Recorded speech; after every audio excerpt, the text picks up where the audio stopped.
Hi, I'm Ben. I'm a photographer. I give GIMP 3 out of 5, and for more reviews like this, click below. So before GIMP, I was using Photoshop, um, but for me, I was just out of undergraduate, and it was just too expensive to keep up with the subscription, so I switched to GIMP because it was a much cheaper alternative than Photoshop.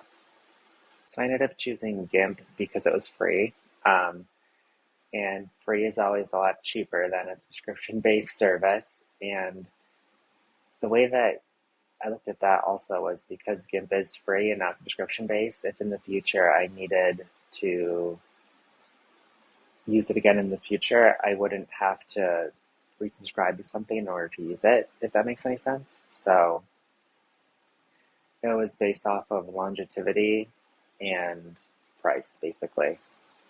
So GIMP is pretty easy to get started with. It's a free download online. Um, the user interface is a little chunky sometimes, so for that I went to YouTube basically to figure out how to use it.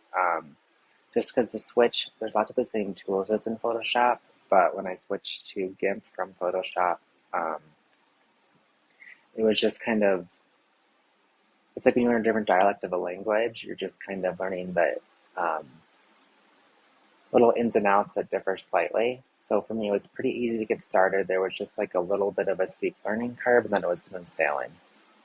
If you're thinking about getting GIMP or starting to use GIMP, my advice would be to just download it and give it a try. It's free, so like, what do you have to lose? The only, like I said before, the only kind of hard part is getting started with it if you're used to different photo editing software. But once you download it and get started working with it and like watch YouTube videos and get up to speed, it's pretty easy. There's nothing to lose. It's free. If you don't like it, go back to what you were using before.